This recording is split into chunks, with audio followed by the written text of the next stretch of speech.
Hey Southview Middle School, this is Elliot Chen, and today I'm going to be teaching you how to make a traditional dish from Brazil called empanadas. Start by grabbing a large bowl. Next, you want to add in 3 cups of all-purpose flour.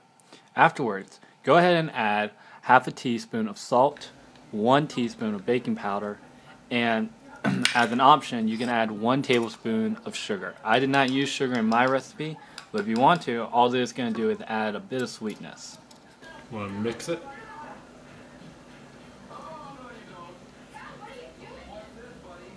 So here's a quick food hack for you. If you put your stick of butter in a freezer before you're going to use it to make dough, then you can grate your butter instead of having to chop it, and this will help you mix in the butter with the flour a lot easier. Once you finish grating your butter, go ahead and just mix it in a little bit with the dough. Not too much because you don't want the butter to start melting on you. Next thing you're going to want to do is add in 1/4 a cup or 4 tablespoons of orange juice.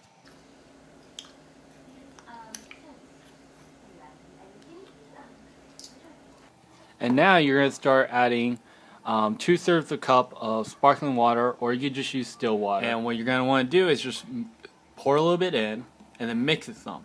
And what you're going to see is that the dough is going to start to clump. The flour is going to start to clump together, and it's going to start forming this dough. And just keep adding water gradually until you eventually get a clunk of dough. As you see, I'm just rolling the water. I'm just rolling it in so the flour gets clumped together pretty much. And as you can see, I eventually end up with like a nice big pile of dough. And you're gonna put that back in your bowl that you used to mix it in, and you're just gonna cover it with plastic, and you're gonna let it rest for 20 minutes. So while you are letting your dough rest, you're gonna start with the chicken. You're gonna start making the filling. You're going to place 2 to 3 chicken breasts in a sautéing pan. Fill it up with water just until it covers the chicken, and add in 1 chicken bouillon cube.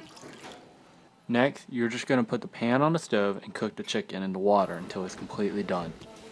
After that, shred the chicken into a separate bowl like you see here on the video. Make sure to save your chicken broth. We're going to use that later. You're going to want to take 1 medium-sized onion, and you're going to want to mince it down one way. As you can see, I have like a lot of strips of onion. So try to keep them together as best as you possibly can. And what you're going to want to do is, next, go perpendicular to how you come beforehand. So then, what will happen is that you'll get these nice shaped cubes. They should already be pretty good as far as size. That's pretty much them being minced. If you want them finer, then what you can do is, as you can see, I just go with my knife and I go through them real fast until I get the desired size of my onion. Now you're going to grab 3 green onions and go ahead and chop off the roots at the bottom like I have in the video. Next, you're going to want to chop them in half. And then go ahead and mince them real fast like I did with the onions. And all you're going to do is do them real quick one way and just slice them. Next, you're going to want to take 2 to 3 cloves of garlic, and you're going to take the flat part of your knife and just smash it, and it'll break the garlic open. And just like the onions we did before it, we're just going to mince it. We're going to do the same thing. We're just going to slice it one way, and then we're going to slice it perpendicular to what we did. After that, you can just run your knife through it like I did with the onions.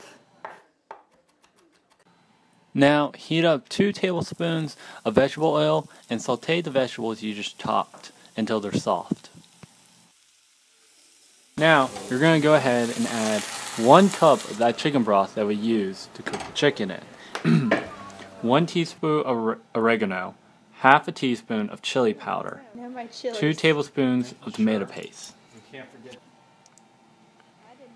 and 1 tablespoon of cornstarch. Now, all you're going to want to let your sauce do now, that vegetable mixture you made, is bring it to a simmer, and you're going to let it reduce until it thickens up.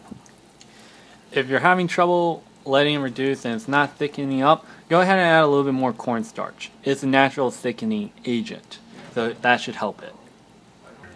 Now, all you're going to want to do is add that vegetable mixture that we made to the shredded chicken in that bowl. Now, just go ahead, mix it all in together, And feel free to go ahead and try it as you're making it. A good chef always tries his or her food as they're cooking it. Now, after you've mixed it all together, go ahead and add 4 ounces of cream cheese and mix that in too. Now that we have our mixture made, we're going to go back to the dough. So go ahead, add a little bit of flour to your cutting board. Alright? And take out your dough. And what you're going to do now is roll it out. Okay? So you can start making the square circles for the empanadas. Now be careful not to add too much flour, otherwise the dough is going to get dried out. Okay? I had that problem when I was making this.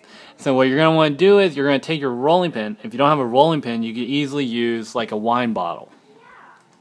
But what you're going to want to do is roll it out from the middle. See how I've gone from the middle, and I go up, and I come back to the middle, and I go down, and I go left, and I go right. You want to keep doing this until it gets nice and flat and thin. Next, all you're going to want to do is find a circular shape, maybe a bowl, or maybe you have a cookie cutter, and you're just going to want to cut, and then you're just want to cut out the circular shapes. I had my bowl that I used probably about maybe 3 inches, 3.5 inches to 4 in diameter. You may need to, before you fill them out, use your rolling pin and flatten out the doughs that you just cut out a little bit more. Okay? So now, take a spoon and add a spoonful of your mixture into half of the dough. And then, after you've done that, you're just going to fold it over and make like a crescent moon. Okay? And you want to make sure you really sealed it out well. So make sure you press the ends together really well. And what you can do is use a fork now and just go around the edges, and this will just make some decorations on it. After you've done that, you're going to fry them. Now all you're going to do is drop them into hot oil. Make sure your oil is hot. And it's going to start bubbling immediately. Once they're floating and they're crisp and golden brown, you can go ahead and take them out. And just put them on a pan with some paper towels underneath, and the paper towels just help absorb some oil. Now all you got to do left is dig in.